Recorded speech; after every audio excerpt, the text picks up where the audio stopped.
What's going on, guys? It's Steeler here, back again with another RDX podcast. We got so much stuff to talk about today, Rand. Isn't that the case, Rand? We got so much stuff to talk about today that we don't even know where to start. But what we are going to do is do some intros, and we'll get into a lighter topic, start heading into the IGN stuff, and so on and so forth. So thanks for joining us, guys. Rand, thanks for joining us, man. What's going on? Thanks for having me. I was going to crib your intro to this video and claim it was plagiarized, but I didn't because I'm not like that. Well, hey, maybe you should, and maybe you'll get a million views on it. You never know. Colt, what have you been up to, brother? Welcome back. You were gone last week. Yeah, I keep leaving, every once in a while. I'm back. And yeah, just freaking gaming on tons of stuff, even though we're in a summer drought. So I'm happy. I'm excited. Yeah, good stuff to talk about today. Came back on a good week. D-Batch, man, what's going on with you? Oh, man, boiling my... Oh, don't want to say that word here, but I'm boiling to death over here, man. It's really hot. It's really humid. And, I got a lot of computers in the house as well, so it's like double hot, man. And, yeah, man, I'm just trying to beat the heat. Mining that cryptocurrency. Yeah, like just for perspective here, D-Batch has got like 27 rigs in the basement just mining crypto. So, it's kind of ridiculous. Yeah, welcome back, man. And so shady, brother. What's going on with you? Oh, everything's going on as always, man. It is Tuesday night, which means it's time for the best podcast of the week, RDX, baby. I just wanted to give a big shout out to all the agents at the Sesh Empire. You're looking good today. I'm feeling good today. It's obvious. Let's get this show started. Yeah. Well, you know what? Before we get the show started, we always got to give a shout out to the sponsors of the podcast, followed by a little announcement. We've got John Yoon, we got Mel S, Chief Exec, we got the Darish Knight, we got Early Mendenthal, we got Guillermo Cabillo, we got Lethal Papa, Biggie 2316. And you know what? Aside from that, I wanted to let the game giveaway patrons know that I'll be putting up a new list of about 12 games or so on Patreon probably tonight or tomorrow. We've got some new games like No Man's Sky and stuff in there. So be sure you have your eye on that. If you're interested, check the Patreon link down below. And an announcement about JKB. He was a member of the show. He was here for an episode. That week, some stuff went down, some personal stuff.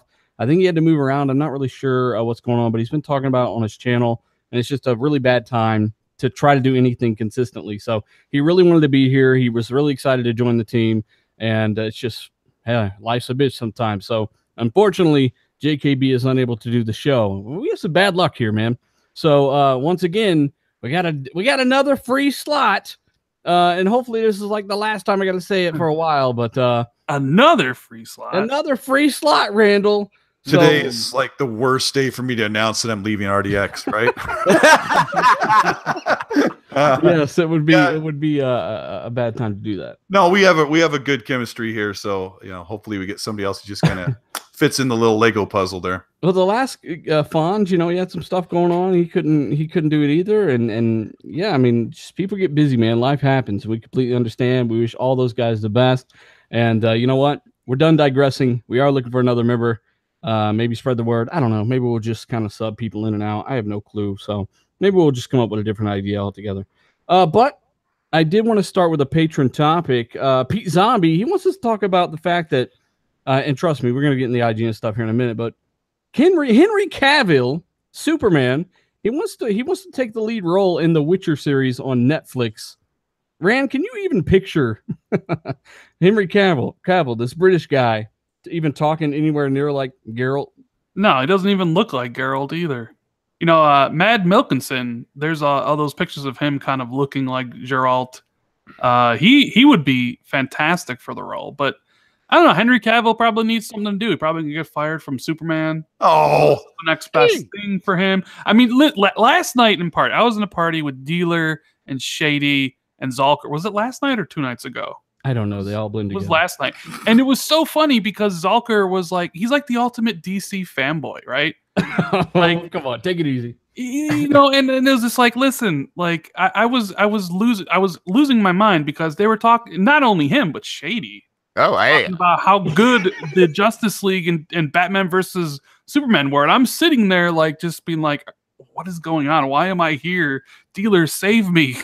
I'm a non-comic book fan for one, so what happens in the movies doesn't tromp all over my quote-unquote childhood, which is why I can enjoy the slop that gets put on screen. That's all. Well, nevertheless, it's interesting. I'm a massive Witcher fan. I'm not sure if Mr. Cavill can pull it off, but we've all been surprised before. They probably won't even choose him, so it really doesn't matter. But Pete Zombie, man, thanks. We just figured we'd bring that up real quick. But really, what I want to talk about now is IGN. Not only did they take down their Dead Cells review because the guy who reviewed it flat out stole it from another guy, did a video on it earlier. We'll go over some of the details here in a second. The guy who stole half of the review from a guy named Boomstick Gaming, no relation to the guy in the community Boomstick XL, basically came out and responded to a lot of people that were hating on him for doing this. The guy who stole the review responded, and not in quite the way I thought he might. Rand, kind of give us the breakdown on the whole situation, man. Yeah, so I was playing PUBG last night when I noticed a few people talking about a review that was plagiarized by IGN, which is big news because IGN is the biggest gaming website out there. So I was like, really? IGN caught plagiarizing a review? This is going to be interesting. So I went to Boomstick's channel. You did a video about it. I just posted my video like half hour ago. And he does both videos side by side. He plays his, and then he plays IGN's. He plays his, and he plays IGN's. Now, his review was out a week ago, so it was out there. People could check it out. And the damning thing is that the IGN reviewer just copies full sentences, copies the entire phrases, and copies the structure of Boom's review. It's in the same exact order. So while, like, the first example he uses, like the intro to the video, it may not seem like, oh, they're similar, but they're not too similar considering developers send out press kits and press review things, so you can kind of get a sense. And I use that sometimes in the intros of my videos as well. But the more you watch, the more you listen. You heard it. Rand uses Boomstick's intros. No. I'm saying developers will send out press kits to reviewers with all the information about material, and you'll just kind of open it up. And sometimes I'll use it in the intro of a video, and then the review will start. But the more you watch the video, the more it just becomes apparent that this IGN reviewer, Philip, just watched Boomstick's review and decided, you know what, I'm going to steal this. And for whatever reason, he did. And it was one of the dumbest decisions you can make because, of course, somebody's going to know. IGN is watched by millions of people. And yeah, that Boomstick guy only had 12,000 subs, but I mean, somebody would have told him and he would have watched IGN. So now they had to fire the writer because this is a huge stain on IGN's credibility. And that's what's at stake here. It was a single guy operating, outside of the network, or, nobody else at IGN knew about it because why would they? But this really stains the credibility of IGN and all their reviews going forward, in my opinion, because now you got to question and think to yourself, is like, man, was this a one rogue guy, or did all IGN reviewers like this? It is rogue.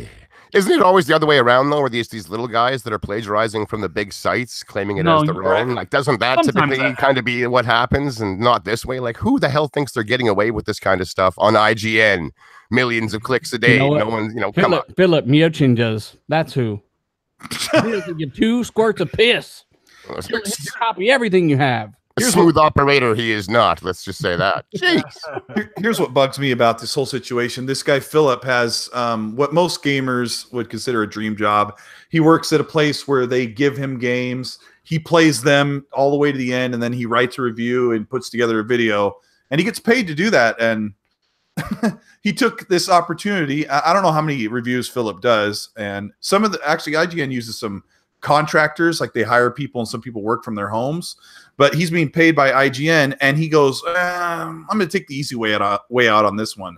And look at what happened. Like, this is a massive, this will ruin him. The dude's career is over. He's fired. Nobody else is going to hire him. His career in video game journalism is done for. Look, and I saw some people being like, oh, it's not that bad. Plagiarism is serious. Ask anybody who went to school, went to college, got a master's degree or whatever. You plagiarize, there are serious consequences. Oh yeah, kicked out of school, they shove a cactus up your ass. Like they will literally, you will be suspended, expelled. Like, they do not fuck around. So you end up like Hitler and Little Nicky.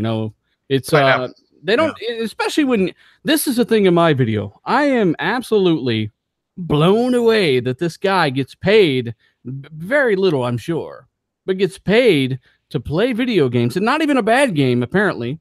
And he can't even do that and form his own review. He just didn't feel like, he's like, I don't feel like writing a paper, because every review is a paper, right? He just didn't want to write a paper. That's what it came down to. And the other guy had his review out a week earlier. And what do you think made them think that they could get away with this, D? I don't know. Maybe that guy has a small channel or something like that, and he thought that maybe nobody would notice it. No, it's IGN. No, but the channel that he stole it from.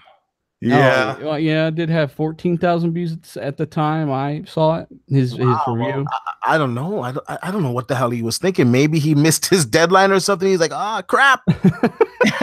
Oh yeah, I forgot. The whole damn thing. Now I haven't seen the said video, but is it like verbatim? Almost. Yeah, right. pretty much. Hard. It's the phrasing that's used, like fast, fluid, and responsive combat that may be the best of the generation. That's like lifted. You know what I mean? Like, wow. It's the more you watch it, the more apparent it becomes that it was stolen. Yeah. I literally just capped the video and basically played it. Plagiarized it. Except for unlike Philip, I actually said, hey, this is Mr. Boomstick's video.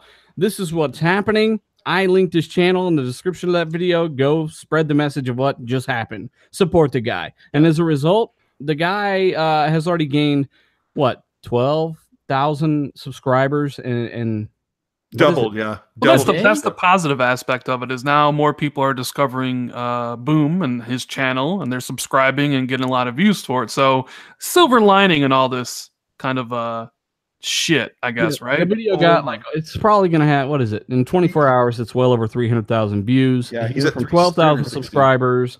He went from 12,000 subscribers to probably around 24 right now.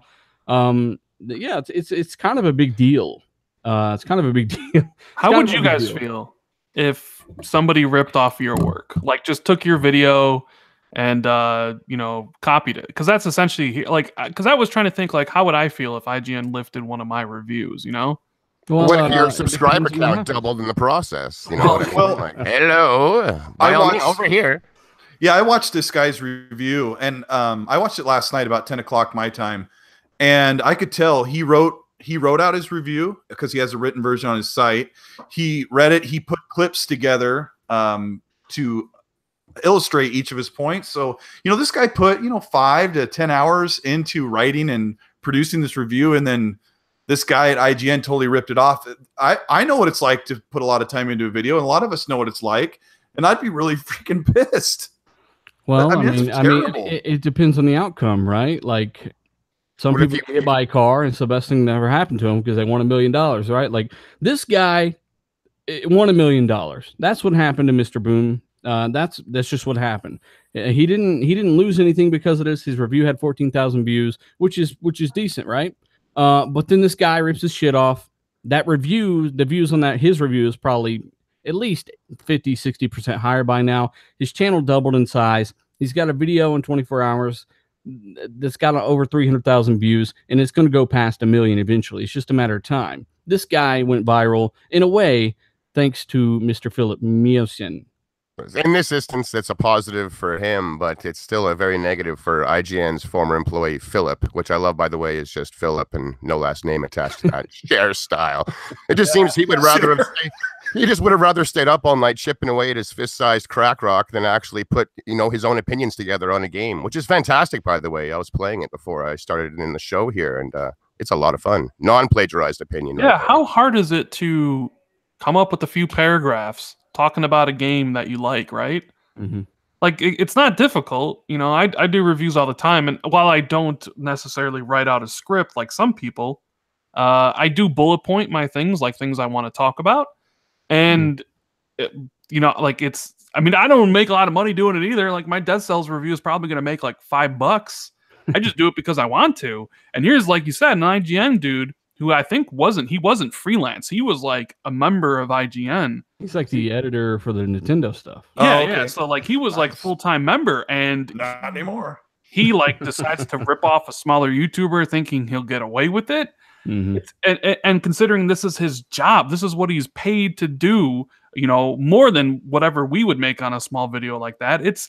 I would be flattered if he stole my review, because I would think to myself, man, my review is good enough to be stolen by IGN, the biggest gaming website in the world. But then again, I'd be pissed because he's trying to pass off his work or my work as his, which is, you know, I would despise that. Just like I'm sure if Dealer or Colt or any or your videos were lifted or your thumbnails were stolen that you put a lot of work into, you know what I mean? Yeah, I mean, there's a Crumbside channel like a few weeks ago that stole one of my thumbnails, and then a few months before that, he stole one of Colt's. Like, these dudes are just lazy, is all it is, right? So they just they wonder why they have trouble getting an audience. They can't even take the time to create something of their own. So I don't know. Like I said, somebody did.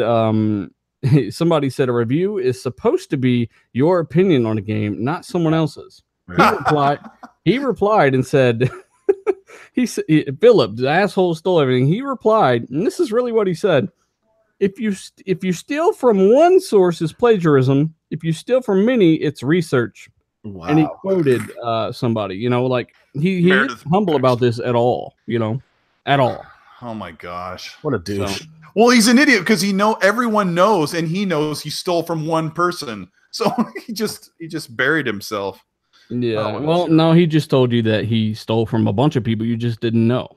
Right. He's like, oh, that other paragraph, that asshole left it out, idiot. That's from someone else. You know, so I don't know. Like Rain said, and like I said in the video, I just can't imagine getting paid to do that and can't just play the damn game. You know, I don't know. Well, he better fill up a new application. Yeah, that was a give us a dislike for that one. So yeah, guys, it's definitely a kind of fucked up issue. Like I said, made a video about it. Ram made a video about it. Showed the interview in the video in its entirety, or his video in the video in its entirety, and then I linked his stuff in the description. So if you just want to go to his video, click the description of that video, and it's all right there if you want to check it out. We've got some information about Fallout 76. Real quick one here while we let some more people stream in. Colt, you made a video about this. Fallout ditching and skipping Steam at launch. What's going on here? People are ticked off. Bethesda decided they want their game only to launch on their Bethesda.net launcher, which means they don't have to pay or they don't have to give 30% or something like that of their profit margin to Steam. But PC gamers are mad because they're upset that they have to use yet another launcher. But I did this video saying you already use a bunch of launchers. I mean, I thought their platform was open and free and they could do whatever they wanted. Sometimes they can't, I guess. I mean, one of the reasons why I did the video, and it kind of went by a few people, was that you can still link that game through your Steam launcher, and who cares where you buy it from, just as long as it's within reach. You know, you can put it on your taskbar, or you can put it in Steam. You know, it's one of those types that can go there, but they're threatening to boycott the game. A lot of them are saying that they're not going to buy it because of this. This is like the end all be all. It's not on Steam. I'm not buying it. And it makes me wonder if some PC gamers are complaining because they're planning on one of their 4 or 5 Steam library share partners ponying up the game for them, and they don't have to buy it. I don't know. Where is it going to be available? On Bethesda.net, on their launcher. You know, they're mad because they don't like the way the launcher runs. But if you get to play the game still, like at the end of the day, like, who cares? A bunch of Steam team zealots, that's who. They brag about an open platform while demanding to be locked down at the same time. Well, they can't talk about this open platform. And why we don't like consoles because of DRM. It's like, don't you know what Origin and Uplay and Steam is? DRM. The PC guy that says I don't like something because of DRM, to me, I almost feel like they're really? Hey, Pat's at our best in the super chat. Thanks, buddy. He basically is saying that apparently Microsoft had some intent to obtain Obsidian according to a source. And I don't know how accurate that is, Randy. You hear about that? What, acquiring Obsidian? Yeah, they had some kind of a letter of intent to try to acquire Obsidian. I mean, there's been rumors floating around about Obsidian for a while now. I haven't seen what you're talking about, so did it just happen today, yesterday? I don't know. It's in the loop on this one? It's in the super chat. It's always up. Oh, super chat. Check out the super chat. Yeah. But Cole, I thought that I don't know, man. I thought PC guy now they're trying to boycott the game all because it's not coming to Steam, and you know, you should be used to this by now. EA already ripped their games out of there. Ubisoft still forces you to launch up Uplay. I mean, you know, Microsoft. I mean, isn't that the whole thing with PC gamers about why they don't want to play Gears and Recore and Forza is because they're exclusive to Windows 10? And they don't want to use the Windows 10 store. They want to use Steam, right? One of the problems with the Microsoft Windows store, it's completely different. Well, I understand it's garbage, but I mean, so I think the bigger question here is how long before all the major publishers have their own launchers on the PC and none of them are on Steam? Not too long. I would say like in the next year you're going to see it, and I think they're all going to adopt a similar EA Access, the premium part. The next year, I think Ubisoft is the next big company to do that. Well, Dave, you play it, right? They just don't force. Another reason why I didn't think about all this when I made the video, but another reason why they want it on Steam is they're hoping they can get it on Green Man Gaming or G2A or CD keys, that they can get a Steam key for $40 or $32, which happens quite often. And when Bethesda says we're only launching it on Bethesda.net, they know they have to pay $59.99. And as PC gamers, you can get games brand new cheaper than on console. But you know, there's a workaround, and the keys are great on those sites, and I know a lot of us use them. I used them for a long time. So that's one of their gripes. And I can see that. And the other way, the family sharing, where if you have 5 friends or 2 friends that share games, you know, one of you can pay up on that game and the rest get to enjoy it. But you can't play them simultaneously. That's the best. Is addressing Iran in the super chat. Yeah, I gotta give a shout out to over 400 people watching us live already, guys. Hit that like button, maybe share this bitch on Twitter, help us out a little bit. We appreciate it. So bottom line, once again, PC guys upset. Their games are getting split up. It would be annoying to me as well. I don't like having to launch. The rare times I do play on PC is something like Blizzard, or what is it, Battle.net. I got Origin, Steam. And then when I play any Ubisoft game, it forces you to launch Uplay, but you know, you can still buy them through the Steam store. Or link Fallout, them. I think Fallout just isn't going to be purchasable through Steam. That's bothering some people. I don't know how well the integration is. There's no achievements. I don't think if you don't buy it on Steam, you don't get Steam achievements. Some people like that. Some people might like some of the other integrated features, and that's why they're mad. But at the end of the day, get used to it, because more and more are going to start creating their own business. If Steam really does take 30%, and I'm not 100% on that. Cole's I hear that a lot. Yeah. Okay, so we'll just run with it. Even if it's 15%, that's a lot of money. You make 100. Let's even lowball it. Let's say you made $150 million on a game or $100 million on a game. That's still $15 million or so that you're missing out on there, just because Steam is the middleman. If you can get rid of the middleman, which anyone can do on the internet, then you're probably going to. And with a massive game like Fallout 76, they're going to put it on their own service and save a lot of money. They're going to sell a lot of units. And this brings us back to the console portion for Fallout 76. There's kind of an advantage on the Xbox for Fallout 76 for the beta.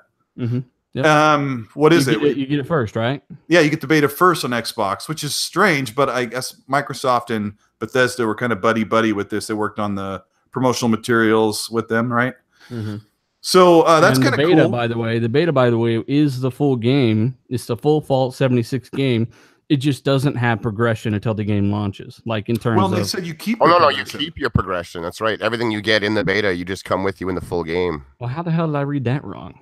I don't know how you read that wrong. Because never makes mistakes. That's fantastic. That's good news right there. Wow. So I've actually got a couple people I'm friends with that weren't going to play the beta because they don't want to sink hours of their life. I thought they were adding something when the game launched, like the full launch. They're like adding or unlocking something. That's what I read. Maybe I read it wrong. No, I read as far as I know, you bring it all. Yeah, it comes forward with you. So we don't know, but we can assume that the beta is going to last up to 2 weeks before the launch. So, that'll be crazy.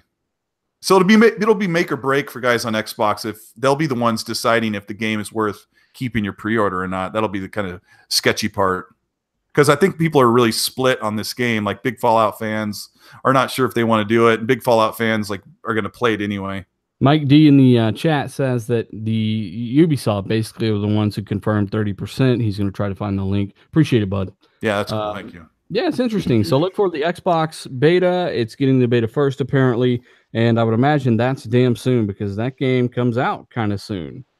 You know, I by the heard way, I just stepped away for a second, so maybe you guys covered this, maybe you didn't.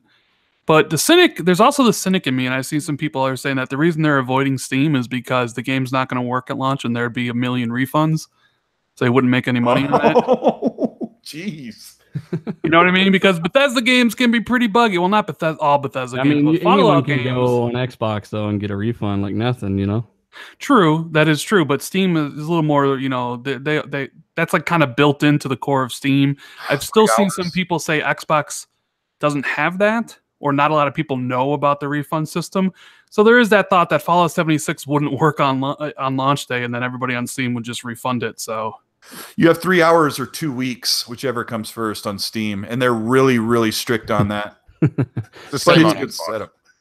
King Ram in the super chat says, so what you're saying is PC gaming sucks. Well, I mean, we didn't say that. Every platform has its strengths and weaknesses, but what we are saying is this time when you play Fallout, you will not be able to get it at Steam on launch. So it is what it is. DJ40 also says in the super chat, just trying to be proactive, brother. We appreciate it. Thank you so much for showing up and do what you guys do. So that's Fallout 76.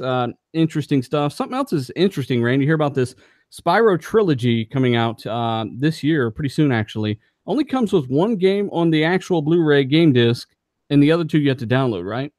pretty interesting. Makes you wonder what the reason could possibly be for that. Did they not finish the other two games in time to go gold and print them out to be able to send them out to retailers, and was just their way of being like, all right, well, you have till September 21st, get those other two games done? Or was this always the plan? Or, you know, there are going to be a lot of people going to get the game and having to download it. I mean, personally, I don't think it's that much of a big issue. Now, clearly, it would be a huge issue if you didn't have internet, because obviously you're missing both games or two games, right? Yeah, what about the guys in submarines at the bottom of the fucking So abyss? You know what I'm saying? Jesus. And they do have a dolphin bring him a copy of the game. I'm just I wonder if they have it anywhere on the box saying that, like, only, you know, like, must have internet to download the other two or whatever. But it's kind of bullshit, because there's people out there that are going to pick this game up. It shouldn't go to disc then until it's ready to fucking print with all three games in there, for one. And secondly, people are going to pick this up and they're going to buy it, and they're going to pay the same price as the guy who just downloaded the three games. Is there any microtransactions in this game? Like, can you buy anything at all in this game? Because it could be their way to just get you online. And not, considering it's a remake of a game from the PS1 era. That's why they're like, make Spyro blue or yellow. If they put loot boxes in that stuff, then all hell's gonna break loose. It is Activision, right? It is Activision, but what are you going to put microtransactions in there? Like, you can make them different colors, man. Maybe different wings, some horns. I don't know. I'm just saying, did they add microtransactions for Crash? I don't think so, but I'm saying if there was something, maybe this is their reason to get you online and then just slam a for sale sign in front of your face. That's all some people need, but I don't think it probably either wouldn't all fit on a disc, or the two other games just weren't ready in time for press. Well, then they need to put some more disc in there. Huh? You ever played LA Noire? You get fucking Rage, 15 discs in a 360 case, okay? Like, you open the case and it's like a fan of DVDs in there. You just open the case and they fly out at your fucking face. Like, they got them in there somehow. When I was young, games that had multi-discs were my favorite. He's like Final Fantasy had like 8 discs. It was just like, oh baby, there's a lot of game here. I used to love it. I used to really like that, and then it kind of flipped, and then it was all of a sudden like, you want me to swap discs? That sucks. And now it's like, you want me to put a disc in? Hell to the no. It's all digital. And don't forget, Xbox fans, if you want to play an Insomniac game on your console this year and you don't have a PlayStation, you can play these. Oh gosh. What about Sunset Overdrive? Oh wait, am I wrong? Spyro was done by Insomniac, right? No, actually, Spyro wasn't. I just looked that up today. I thought Spyro was. Crash was done by Naughty Dogs. I think Spyro 1 was done by Insomniac. Yeah, Spyro on the PS3 was done by someone else. I'll get it for you. Hold on. Let me check. Okay, King Ram, I'll say it. He says, hey, everyone, did you hear that the bird is the word? Yes, King Ram, we heard that. We heard it all. We've all heard it. The bird is the word, and we appreciate your super chat, brother. You still looking that up, Colt? Yeah, Spyro. One game, one disc, or get 3 for a download or an insertion of a disc. It's kind of odd. Like I said, Rand, I think they should just wait to print the disc and just make it digital only until it's ready. But they want to be out for that holiday. It's The Activision. Yes, I'm sorry, dealer. The PS3 Spyro game was made by Sierra Entertainment, and it is a 59 out of 100 on Metacritic. So No, I was right. The first 3 Spyro games were made by Yes. Insomniac. I was, and right. they were on PS2. Yeah, Yeah. they're kind of old at this point. Yeah. But still, if you want to play an Insomniac game this fall, Xbox fans, well, you have these to play if you don't want to play Spider-Man. So there was a remaster on PS3. Is that what you said? No, it went No, to a different developer because there was a whole bunch of other Spyro games afterwards. Yeah, this is like a shoot off called Legend of Spyro: Dawn of the Dragon. Just like there were the whole other sequels to Crash Bandicoot that weren't done by Naughty Dog eventually, you know? Hey, Right. Pat's the best. Rand, he really wants your attention, man. Sorry, What? Pat. I'm multitasking like crazy over here.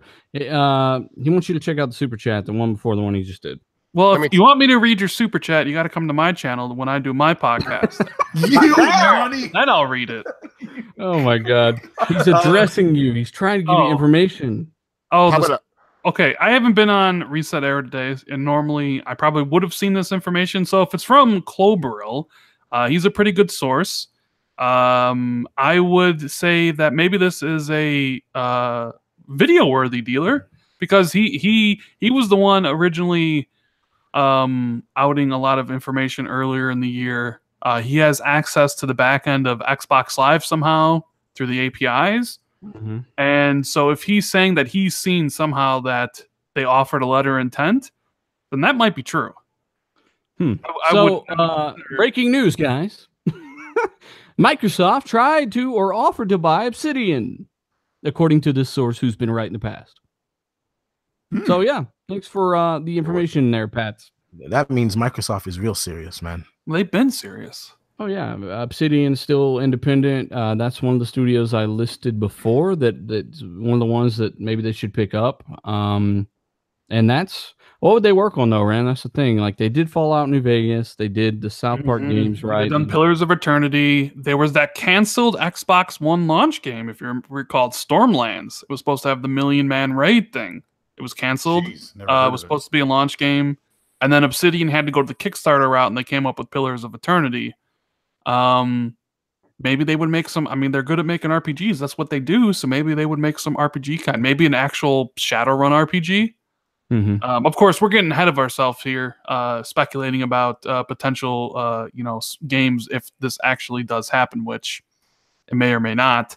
They might have tried and they might have gotten shot down. You just never know. But Obsidian is a pretty damn good developer, and that's what you want. And they kind of fit in the mold that Microsoft's looking for, that mid-range AA developer. Not obviously like a huge AAA developer, but I mean, Matt Booty... Well, right now, they're not AAA, but I mean... Well, no, but I'm saying, you guys talked about on the podcast, I've done videos where Matt Booty said that they're looking at, like AA studios. The ones that need the support to probably pop up the AAA, and Obsidian kind of falls right in that category. They're not AAA, they're not single A, they're independent, they're AA, and they make great games, just like, Ninja Theory did, and just like Playground has. Largely based off of their budget. So when they had the deal with Bethesda, they made a Fallout game, some people's favorite Fallout game ever. Yep. So obviously in that time era, they were AAA. Then they went down to like the South Park games working for Ubisoft. Right now, they're just a contracted team that happened to make good work, quality stuff. They kind of rushed some stuff in the past, but with Microsoft's money, who knows what the hell they would make? Who knows what the hell they could make? I mean, it's probably be up to them, whatever they want to make. And that'd be very interesting to see. So thanks for that information, Pats. We appreciate it, man. Chris Crawl says, how about that Black Ops 2 beta? I did not play it. Or Black Ops 4. Anybody in here play it? Oh, I applied for it. I never got the invite. I hear it's deep fried dog shit or something. What is it? Is it all right? What's going on? Don't know. I haven't played it. I'm looking forward to actually checking out the Blackout mode, which comes out in September, which is their battle royale. Because I'm on a battle royale kick at this point in time. I'm Call of Duty'd out, man. I don't know. So I know some other people that got into the Battlefield beta, and after each and every one of them after the Battlefield beta, they said, "Oh shit, I'm getting this game." So I think Battlefield will sell well this year because it's got a story where Call of Duty doesn't. Right? I think it's going to hurt them. I'm tired of Call of Duty. Same shit every freaking year, man. The problem, like I hate the fact there's no campaign in this Call of Duty game, but I don't think having a story in Battlefield is like a selling point, considering most of DICE's campaigns are largely mediocre or just average. Except with the exception of BF1, you got better. I mean, BF1 was their best, but for the most part, like their Star Wars Battlefront 2 thing, campaign, the Battlefield 4 stuff, they're all just not very good. So I don't know. Who knows about the problem? Have we even seen a second? Well, we've seen a second, but like a minute of campaign footage from Battlefield 5 yet? Yeah, we've seen a little bit. Yeah. Where? Definitely not at E3. Well, it wasn't. I don't know what was gameplay and what wasn't, but I know some of the footage we saw was from the war stories. Oh, okay. Joseph 10704 says, hey, maybe we should be a little concerned. What do you think about the fact that we haven't seen any Red Dead 2 gameplay, and it's literally like a month and a half? Oh, I heard it was canceled. I think it's canceled. Delayed. It's been merged for sure. Delayed. It's been merged with Crackdown 3. I saw some big YouTubers opening up Red Dead 2 loot boxes like 2 or 3 days ago, which tells me that there's going to be footage coming sooner than later. They literally just started putting up billboards, giant billboards in New York City yesterday with the release date of October 26th.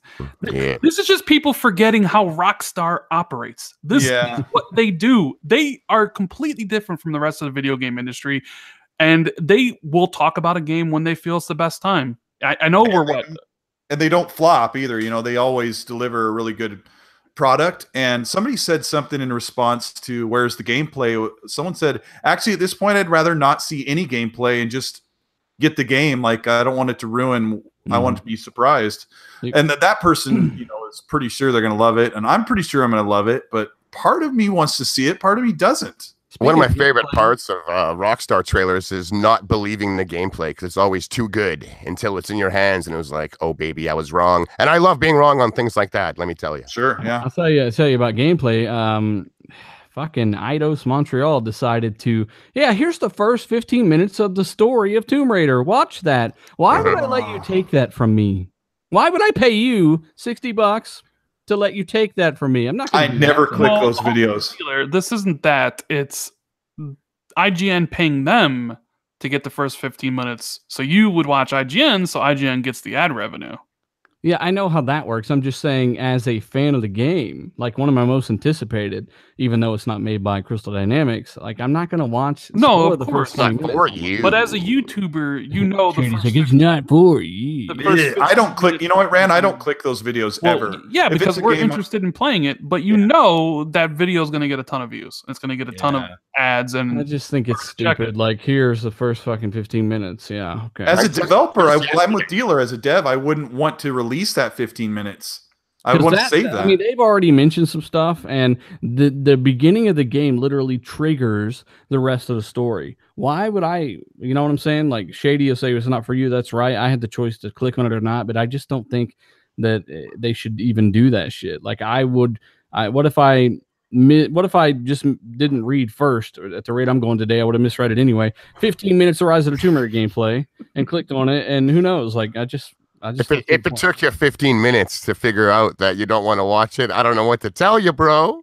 But on that topic, if you're watching it for 15 minutes and then you get to the end and you're like, I shouldn't have watched that. That's a fucking you problem, man. Never know, on that topic, just yesterday, I saw on a YouTube channel the entire opening race montage that you do in Forza Horizon 4, where it takes you through the different seasons and you're racing against the different exotic vehicles. And I was just kind of like, why is this out? Well, feeling. Because that was the demo they showed to everybody at E3, and you're allowed to capture footage. Yeah, but it's one of those, like, why the very beginning of a game? Like, that's kind of what gets everyone hyped, or like, let's get this shit show going after that happens. Hey, I love to give a shout out to over 500 people watching this live, guys. Hit that like button. Let's try to get to 300 before the end of the show. Thank you so much.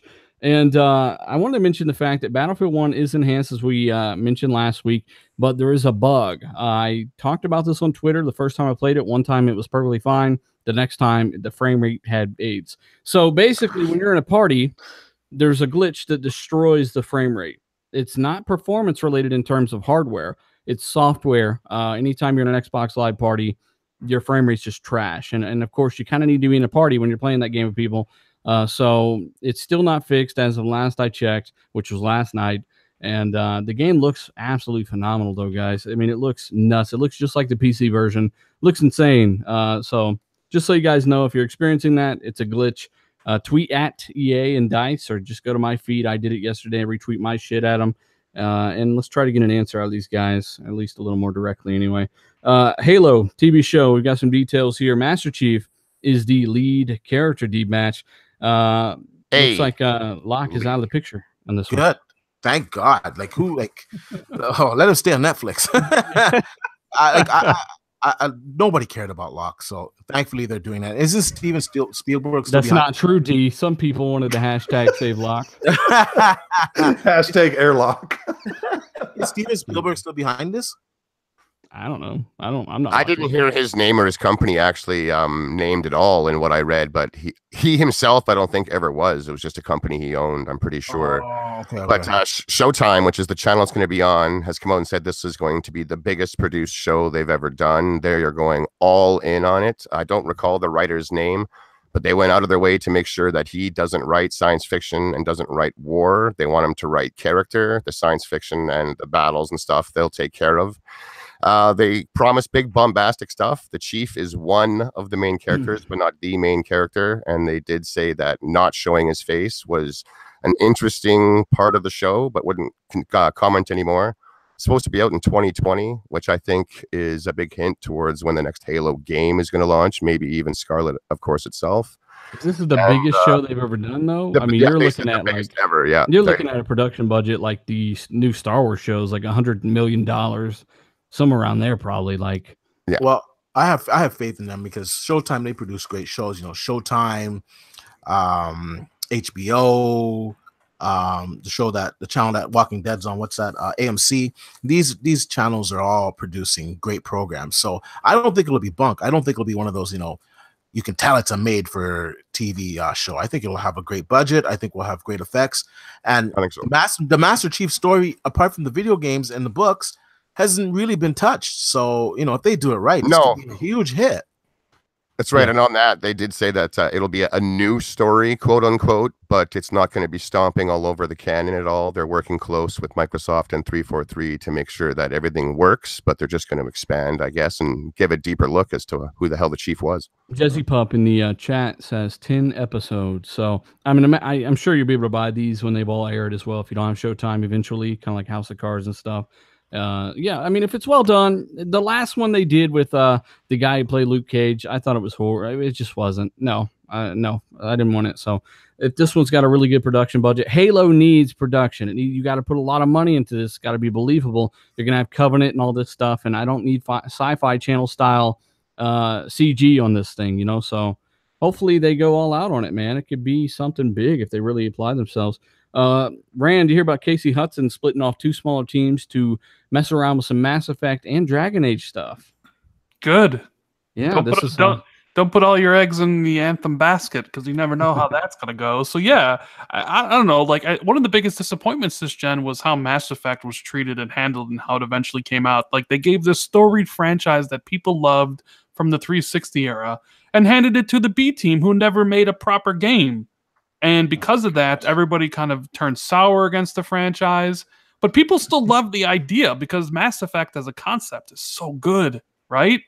And they want proper BioWare to make that game. So, you know, they're working heavily on Anthem. But yeah, hopefully down the road, not only do we get a Mass Effect, but Dealer, I know you want that Dead Space. Maybe they can do Dead Space I would really like a Dead Space, a reboot even, or even I'll take 4. I don't give a shit.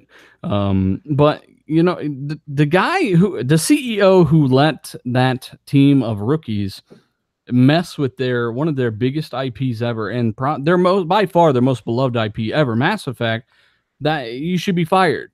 Like, you just lost the company potentially, you know, $1 billion or more throughout however many years, because you flat out stopped Mass Effect hype, any kind of progression, anything dead in its tracks in the fans' mindset. Like, you just wasted 5 years doing nothing, basically. You might as well have. So the Perm team is on it. The Perm squad's on it.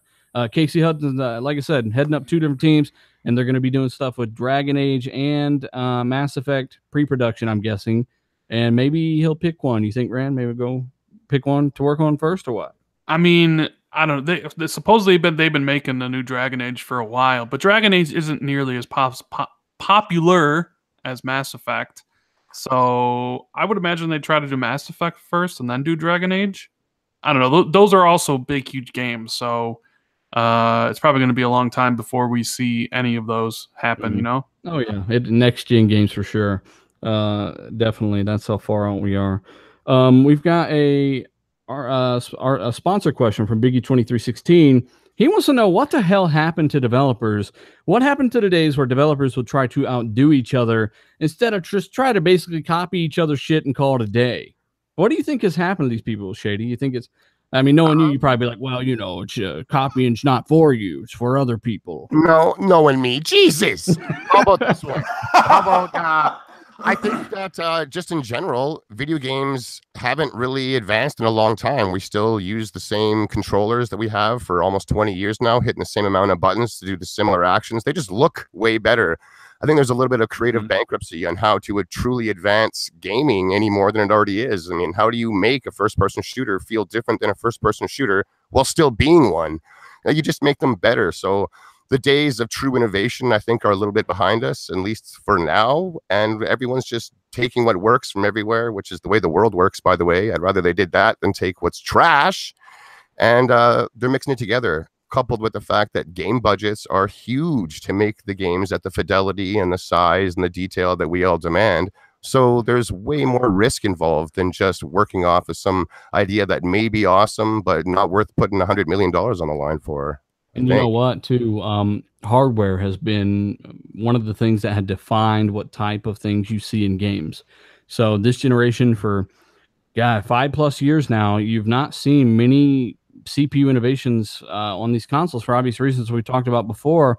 You can do so much more with faster CPU stuff, and these developers just haven't been able to take advantage of it. Even like they have been last generation, the system was much more balanced, whereas this one's basically a big GPU strapped to a little piece of shit CPU, and they get what they can out of it, you know. So you know, more it's interesting because it's a really good question, and it's really hard to figure out. One of the last innovations I remember was the Arkham fight system. To me, there was nothing really that came before that felt anywhere near that fluid or good, and they really innovated, I think, multi-person combat, you know. And if they keep it fresh, it can be a thing for a long time. Yeah. Anybody else got an opinion on this? Why developers kind of just keep calling it a day, right? I think another big part of it is the publishers. They want you to go with the safe bet, like Shady said, and make a sequel. You know. I also think too it's been the hardware as well, because let's be honest, as much as powerful as the PC platform is, you know, consoles sell far more games. So. Oh yeah, AAA, that's steamrolled for the most part. Yeah. So their priority is really with consoles, right? So I'm sure a lot of these devs, they want the shiniest games possible, right? So they have to keep in mind the console. So they have to pare back these games. They can't go all the way, and I think that's what made gaming so stagnant the last, I would say, like 5 years. However, I think with the next generation, I think we're finally gonna get out of that stagnant way of thinking with the game. Stagnant trash. Yeah, because they're going to be concentrating on ray tracing, and you know, these new GPUs are going to have ray tracing specific hardware inside of them. So I think this is going to push the industry forward, and this is when we're going to start to see some better looking games. And of course, the next generation consoles, you know, I know we're going to touch on it later on in the show, are going to have, you know, better CPUs, and you know, they'll be able to do a lot more with physics, and you know, just give us some. I mean, that's great and all, but will the new GPUs have like a 4K dock that come with it? I'm just gonna keep giving you shit over that forever, by the way. He is such a good sport. I mean, it's amazing, really. By the way, Xbox One X's are pieces of shit. They're all failing, bursting into flames. Apparently there's of course we know this has been overblown, but there's been some issues here lately with who is that, Rand Stallion, the #1 gamer score guy in the world. I don't want to bring him up in front of you, but I got to. His Xbox One. You don't bring it in front of me. Who? His friends with I did a podcast with the guy. I know. Been buddies with him for a long time. His Xbox broke, Rand. What'd you do to it? Well, but then it didn't break though. His X? Yeah, it came back to life. Oh yeah, I forgot about that update. he pulled the plug on it and did a power cycle with it unplugged, and now it's working. Last I heard. / Major Nelson fucking sprinted over to his house with a new one real quick. I've seen some reports of this on Twitter. Can you get me something out of the fridge? He's like, Actually, oddly enough, my ex just shut off out of nowhere and it powered back on and was playing fine, and then proceeded to freeze 3 or 4 times while I was completely abusing a checkpoint in Wolfenstein for an achievement.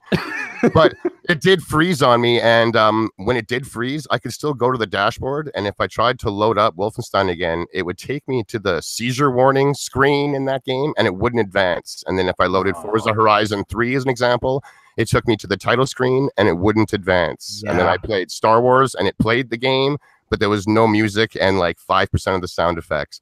So I would have to turn it hard off. I unplugged it all, turned it back on, abused that checkpoint some more in Wolfenstein. It froze again.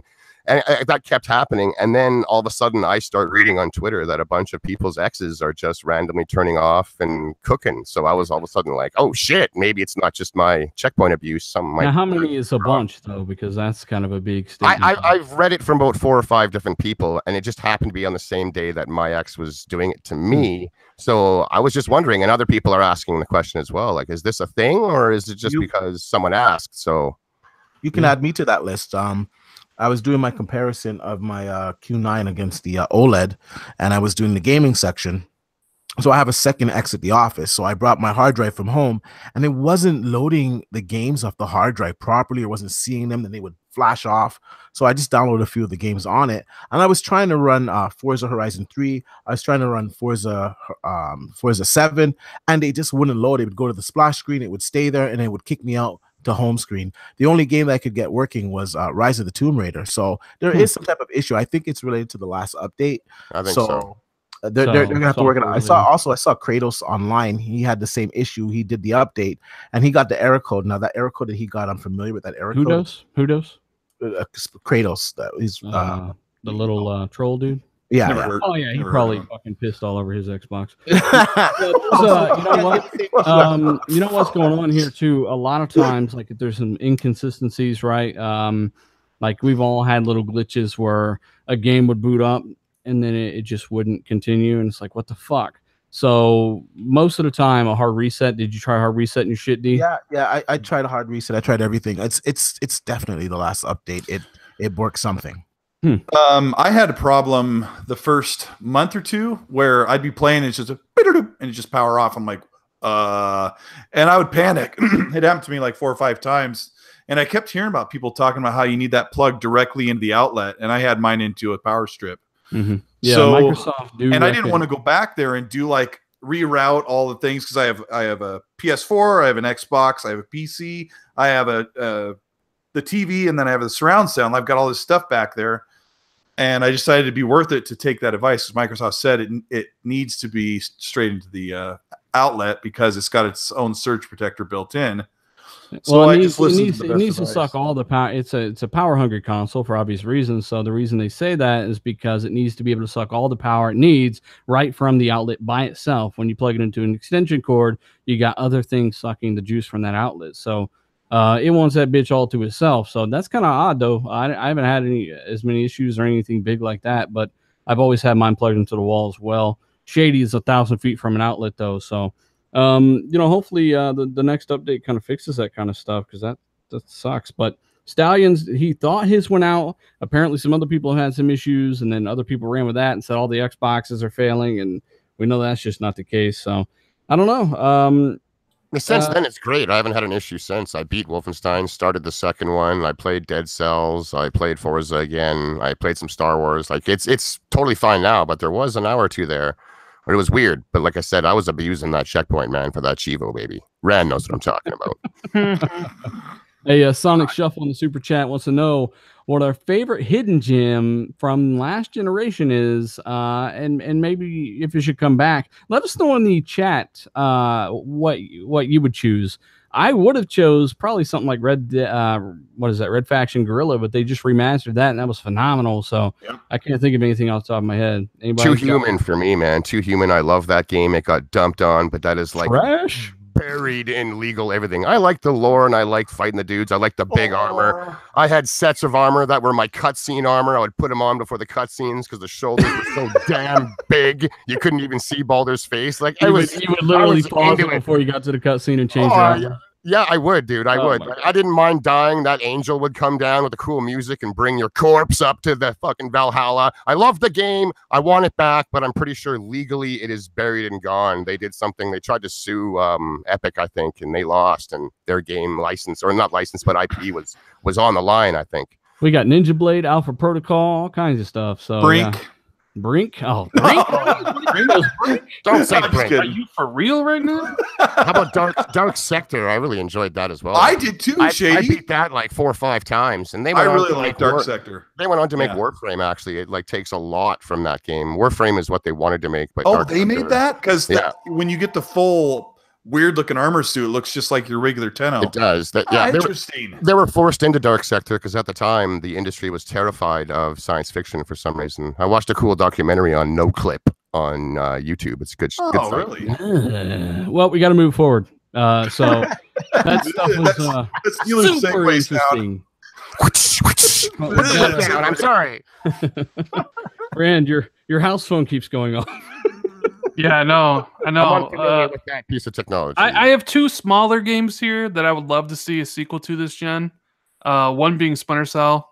Love to see, that small game get picked up by Ubisoft.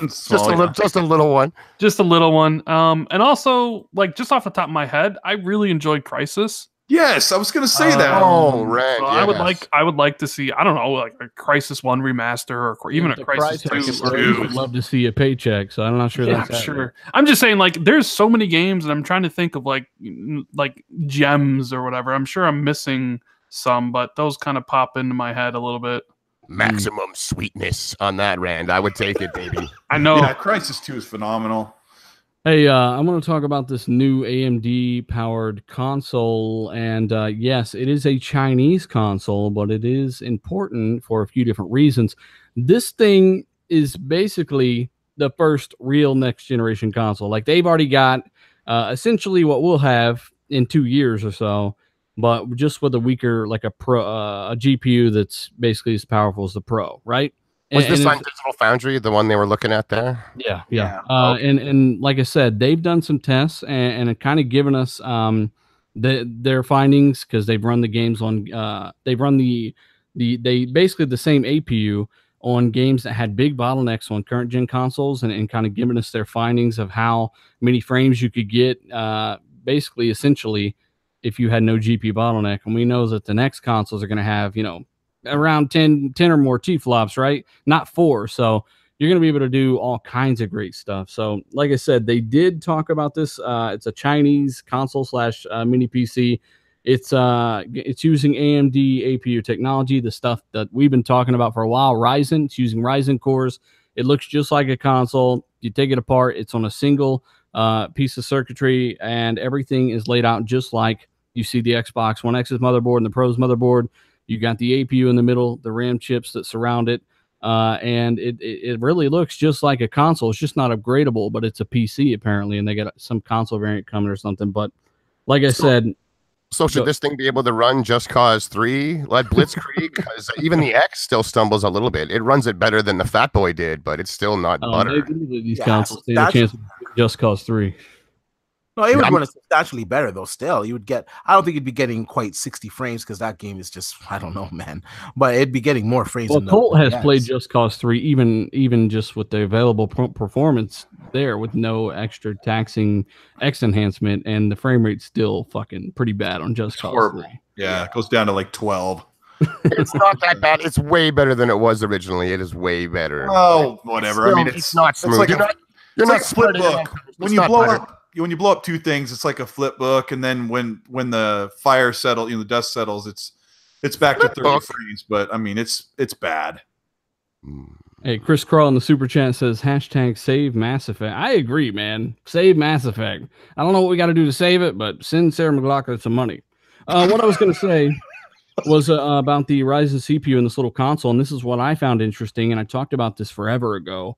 was the fact that these consoles could go back to some kind of multi-threading or simultaneous multi-threading is what it's called on the AMD side, SMT. This one is 4 cores, 8 threads, apparently. Right. And they very well may have essentially hyper-threading in the next console. How the 360 kind of had 6 threads, but only had 3 cores. They kind of go back to that, which is pretty interesting. Do you? What do you think about that? Well, I've been preaching for a long time that Ryzen needs to be inside the consoles, and in all honesty, yeah, you got 8 cores, 12 threads, 16 threads. Of course, you got the Threadripper, but for gaming, really and truly, you only need 8 threads. So a 4-core, 8-thread variant of AMD's Zen architecture. First of all, it's going to be cost effective. So we'll get more CPU power in these consoles, but we won't be paying through the roof with the price, right? I mean, just for perspective, if you buy the desktop class APU with the same Zen cores there, I think it's the 4-core, 4-thread, but it's not much more for the 8-thread. I think it's like $69, right? Yeah, it's pretty cheap. Yeah, it's pretty cheap. It's about $100. It's pretty cheap. It's a cheap GPU. I mean, APU. But the GPU that's in the 2200G and the 2400G is not as powerful as the GPU that's inside of this console. It's like 2 teraflops, I think. Yeah. So this one, I believe it does 3.9 teraflops, and I think if you overclock it, it gets to 4.2 or a little bit past that, which is more performance than the PS4 Pro. So I think it's a great idea, and this is letting us know really what the future of these next consoles are. So if anybody's thinking that we're still going to get these anemic Jaguar cores in the next gen consoles, you can wipe that thought right out of your mind, because that's definitely not going to happen. It's going to be Zen, and I think realistically it's probably going to be a 4-core 8-thread CPU, or maybe Microsoft will go out and do like something like a 6-core 12-thread. It's not really necessary for 4K. I think 4-core 8-thread is sufficient. So Max9R says 4-core 8-thread in 2020 is a joke. Well, you got to understand that if you had Jaguar cores on the PC, they've tried to do this. They tried to run some of these modern console games on PC using basically as close as they could get with Jaguar, and the shit would fucking crash and wouldn't even run. So there's a big advantage to customizing for direct hardware like that. Like you have a direct access, you have the bandwidth of a GTX 1080 in the Xbox One X alone, and then you get the GPU power of something like a 580 or even a little more. So there's no apples to apples there. I think they can get so much more out of 4-core 8-thread on a console than any of these console CPUs today. I mean, even them combined. Some of these guys have selective memory though. Like just last year, we were having 4-core 4-thread CPUs, i7s, being the best in the market, and it's AMD that's pushed it forward, with their 8 cores and 16 threads and all this shit. They're the one that pushing this narrative through. So to be honest with you, 8 threads in 2020 is fine. It's going to be a long time before these games use any more than 8 people threads, think that it's the same 8 threads, or even if it's 8-core 8-thread, right? It's not the same as an 8-core Jaguar. These things are so much more efficient, and that leads me to my next point, where Digital Foundry literally took the APU cores that they're using in this console and simulated what that would be like if you ran bottlenecked games on this new CPU that the new console is running at, which I think was running at 3 gigahertz or something. And they were running Assassin's Creed Unity at 60 frames per second locked. They didn't have any bottlenecks in Just Cause. They were destroying frame rates. It wasn't even close. So, like I said, much better. Quick question from the community kind of regarding this here from Mambo Jazz. He wants to know, with all this tech talk and all the power of these systems you guys are going on about, is there any way for these streaming boxes, alleged streaming boxes anyways, to keep up? With what we're talking with about? That power, yeah. Can they give that type of power if you're just streaming it, or do you need one of these monsters in your living room to experience that type of stuff? Well, these boxes, I'm pretty sure they're going to be targeting 1080p, 60 frames per second. Talking about the streaming consoles are going to have like 4K, 1440p, so it's going to be at a lower resolution first of all. So there's that. Yeah, they might sell you the little box that uses the hardware to get rid of latency for 100, 125, and it's a 1080p thing, or who knows? Maybe they go above. You never know. Hey, and then on that, Sean76 wants to know that if this streaming Scarlet is a true thing and affordable, it's likely small. Is this going to be Microsoft's time to push into the Asian markets with their blitzkrieg internet ready and waiting for all the streaming games? Well, that's a very good point. Well, we know that the Asian market, they like everything small, and they do have the infrastructure to support this system. So that's pretty good. Never know. I mean, they like everything small.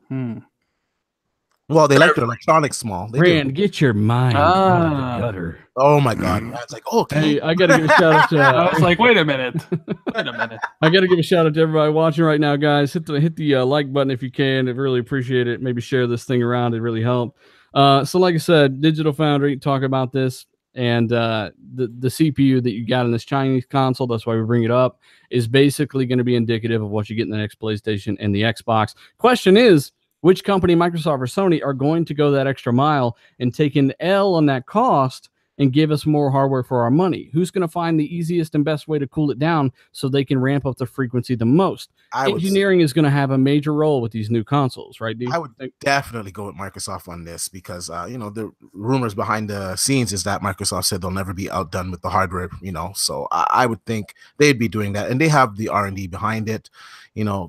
I think they could do it, definitely. I don't think Sony's going to take the cheap way out like they usually do. They'll probably just get off the shelf parts, and because they have the market share. So really and truly, they don't need to go all out. They just need to have a better system. Now, just for reference, when you say off the shelf parts, like literally this Chinese console is pretty much using a damn near identical GPU to the PS4 Pro. It's even got the Rapid Pack Math. You had so many people convinced that Rapid Pack Math 8.4 teraflops now, right? Remember that. Let's not forget.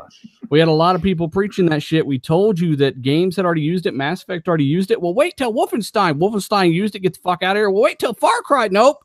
Get the fuck out of here. It's not going to work. So it didn't work. It didn't do much. It's like 5% on aliasing. And you know what I'm saying? People thought it was going to double the compute power because they didn't understand what Mark Cerny was saying. And then they thought we were just like, we're smarter than Mark Cerny. We never said that. That guy's a genius. But you didn't understand what he actually said. We did. So that's where I guess people went wrong. He honestly tell you, like, he was being very misleading. He said in theory that, and that's something all of them forgot to mention. In theory, we could do half floating point operations, and they did, but it did not work out like a lot of people thought, obviously. So 16-bit or whatever he was talking about. 16-bit operations. He also said modern games are 64. Yeah, like you said, the 8.2 teraflops. He was doing some mathematical thing to say that games on PlayStation 4 would need to have over 8 teraflops to hit native 4K. And right now they're doing half of 4K with the 4.2. PC Gaming in the chat, he says, almost as bad as wait till E3. Well, no one here was preaching wait till E3. And secondly, no, it's not even close to as bad because waiting till E3 is an actual thing. So I want to move on to Spider-Man. We got some people. We're an Xbox podcast. We talk about that, but anything relevant we're talking about. And Spider-Man is definitely relevant. I've already pre-ordered it. I'm looking forward to playing it, though I do have my concerns. Yeah, it's kind of gotten a little upgrade, hasn't it, Colt? Yeah, I was surprised. We're so used to seeing games get downgraded after like their initial reveal at E3. So give the people some details here on who did the test and what went down. So there's a really cool channel that I've really started to take a liking to, and I'm trying to get Dealer to check him out. His name's Vertex Gaming. He's got a little purple hexagon logo. Go check him out. He does in-depth analysis of games, zooms in, points out things, talks about the tech. Dealer only checks out quality channels like Xbox Beyond the Box for his up. Hey, you never know. Take it easy on Xbox Beyond the Box. I've never talked to the guy. I'm sure he's great. Mater, what's your problem, Rand? Why do you give us the Mater? The info.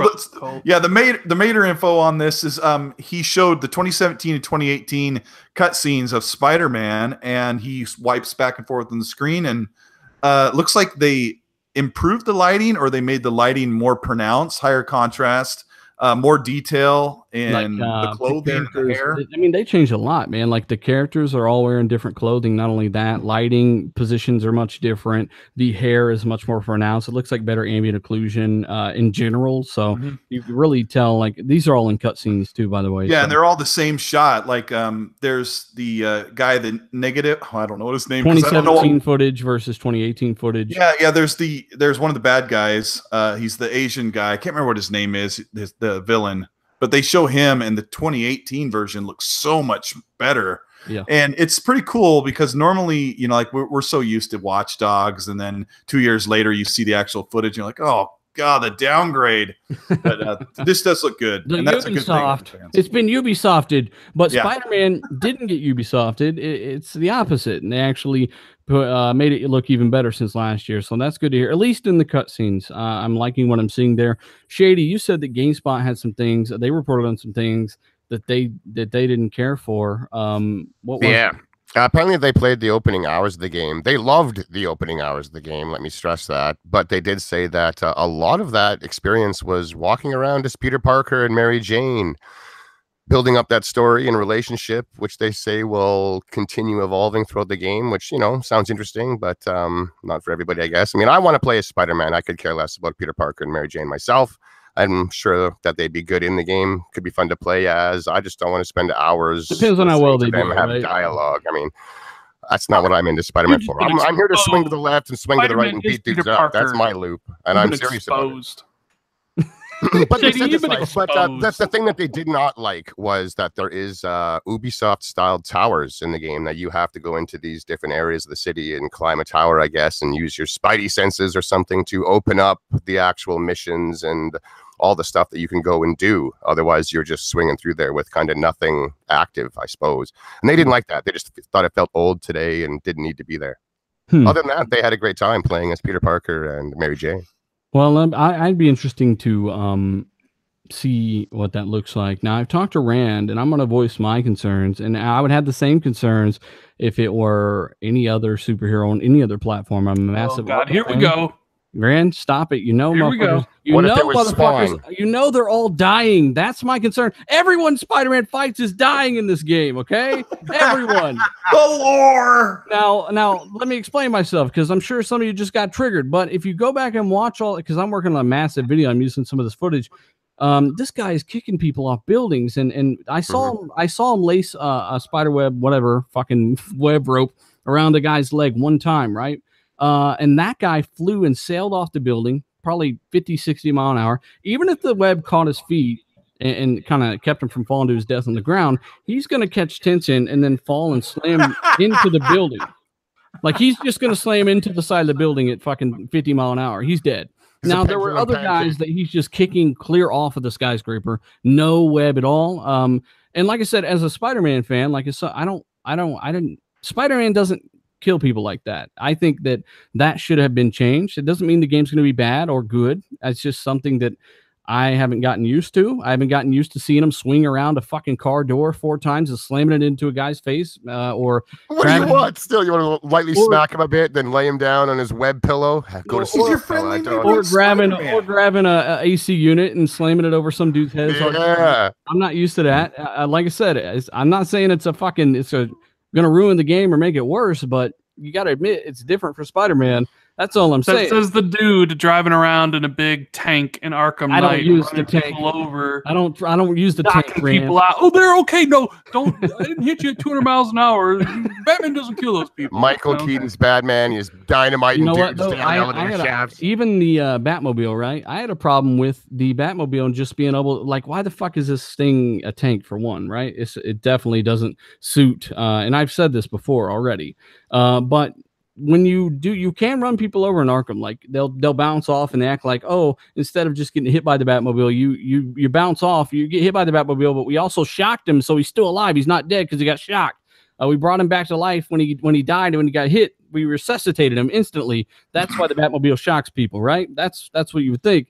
I have a problem with that, but then you can back over them and run them over, and there's like no collision. I'm guessing they're like, well, you can't run them over. They're not reacting to any of that or whatever. But I don't like any of that. But at least in Arkham, when you do punch somebody, and it does kind of break immersion, but if you're on a roof and you punch somebody, they can't fly off the ledge. They can't fly off the edge because Batman doesn't punch people off a building. So what you're saying is that Spider-Man is as much as a villain as his villains in this new game. Rand, I know you agree with me, Fraud. Spider-Man's murdering. I mean, yeah, okay, sure. It does look like he's being extremely violent, and I've seen videos too where he's throwing air conditioning units at people. Yeah, You know, and I think to myself, like, well, Spider-Man wouldn't do this too, but like, I just, I mean, the guy can catch cars in midair, and he's fucking punching people so hard that they're flying up in the ceiling. And then maybe it'll be addressed in the game, dealer. Maybe it'll be addressed. Maybe someone's like, "Fuck it, I'm tired of getting bullied." Maybe someone comes after. You can't keep killing all these thugs, Spider-Man. We're finding body parts all over the place.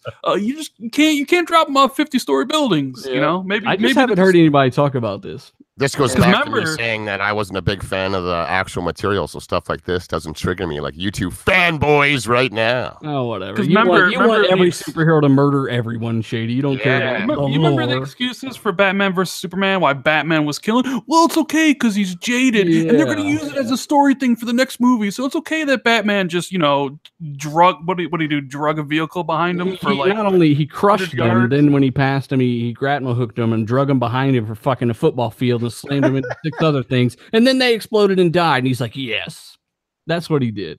So Shady damage controlled that too. I did not. I just said I don't. Him and Zulker damage controlled that all night long. I didn't damage control squat. Yeah, you're right. You damage control Batman. I don't know what the fuck squat is, but there's a little. Hey, what are you saying, Colt? There's a little controversy in the chat about on PS4 Pro that Spider-Man's going to be 2160p.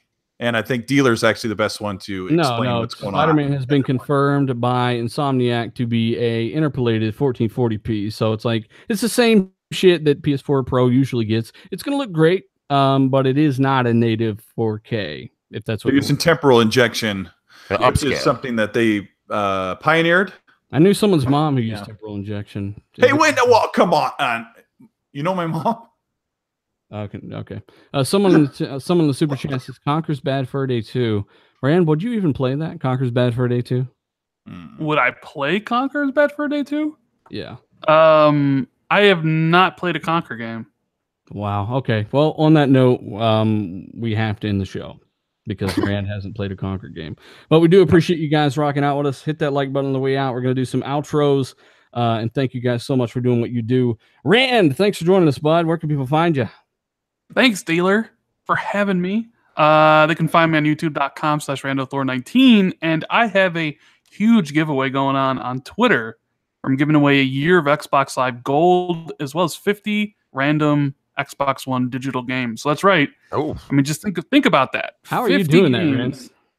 Well, because I have a code sheet with 230 games on it. So, and I'm just, time to give it a little back to the community that supports me on YouTube and Twitter. So yeah, one person get a year gold and 50 games. So yeah, check that out.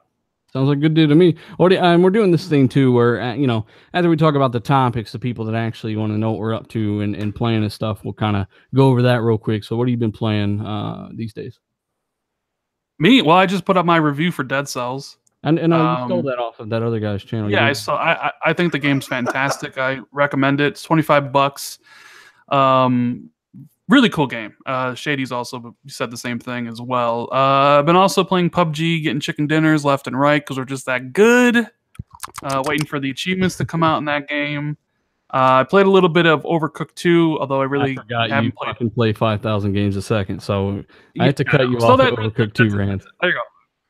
He's been playing Overcooked 2, okay, people? All those games you've been playing Overcooked. I like the first Overcooked, actually. Is the second one just as good or better? It's better. Okay. Hey, Shady, thanks for damage control. Showing up, bro. What have you been playing? What have you been up to? What have you been playing?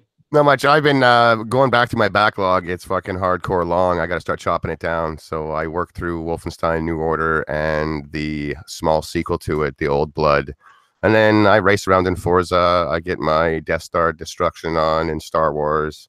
And I'm still eating people in that Hungry Shark world. I do enjoy that when it's cash time to wind down. You're about to start Wolfenstein 2. That's what he said. Oh, I have started it. I have started Wolfenstein 2, and my God, that intro is intense. There's some crazy shit that happens in that game. Moly. Yeah, it's good. Everyone can find me at So Shady at the Sesh Empire on Twitter. I was just recently on Crossfire with Mooch there on Friday, which was nice. If you haven't caught that, maybe go give it a listen. And this Friday, I will be getting up crazy early for me to guest on Breakfast with Boom on Double Barrel Gaming with Mr. Boomstick XL on his channel. You can check that out at 10 Eastern. What's that? Eating? Yeah. I'll be lucky if I'm 100%. There's no breakfast on the podcast.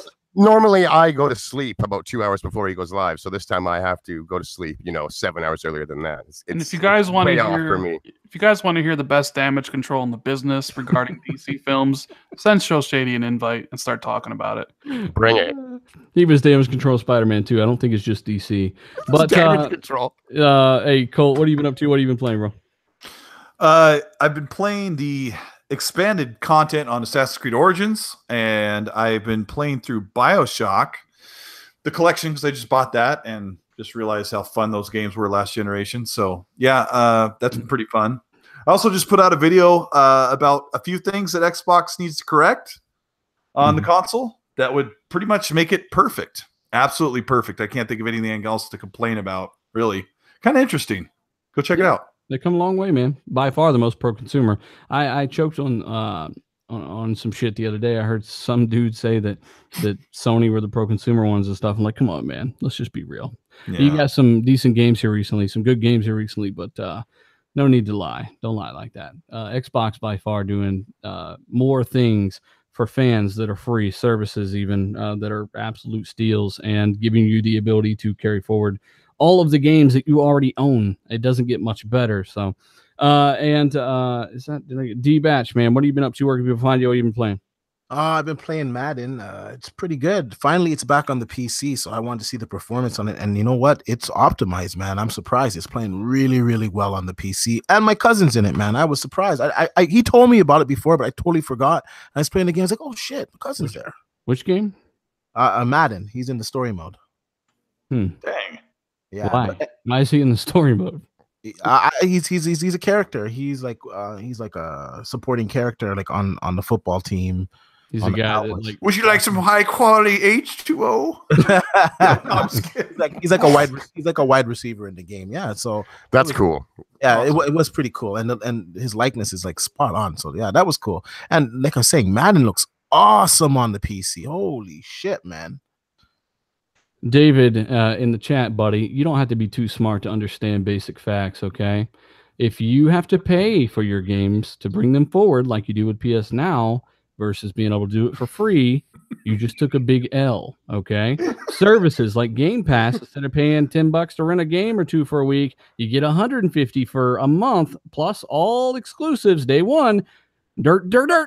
Think before let me ask David something. Hey, David, what would you do if Sony said all forthcoming PlayStation exclusives were going to come with a free copy on PC? Would that be good? They would hate it because they get more joy out of not knowing that someone who doesn't have a PS4 can't play the game than anything for some reason. It's so stupid. That's the actual fanboy stuff. If you're like, no, I want to make sure only the elite people, only the elite 80 only almost all of us, only everyone in the world already has a PS4. We all got PS4s. Jesus Christ. Oh, also too, I just finished doing my comparison of the C8 versus the Q9. So after the show, it's already uploaded. So after the show, I'm gonna let it loose. And you guys can find me on Twitter at D_batch and at YouTube at DBatch. Yep, definitely follow these guys for sure, and you guys can put your links in the chat if you want as well. And check out my last video, guys, about the whole debacle with IGN stealing everything. If you haven't seen or heard the full video, I got it in that video. I got the link to that guy's channel down below if you want even more. And I've been playing some Battlefield 1 at a rock solid 47 frames per second in a party. And tell you what, man, that game in a party will give you seizures. So, but what's the resolution upgrade on the X enhancement? Yeah, native 4K, apparently 4K most of the time, according to Digital Foundry. Check out their video. If you don't right, yeah, 90% of the time it holds it, and then it drops as low as 1944p, which is 90% of 4K in very, very taxing circumstances, which is crazy because that game looks insane. It looks just like the PC version, from what I remember, and it's awesome. I just wish that you didn't have such a stupid fucking bug that destroyed the experience when you're in a party. That thing you need to use when you're playing the game. So, once again, guys, thanks for doing what you do. We're gonna get out of here and hit that like button on your way out, guys. We're out. Peace. Brands of fraud.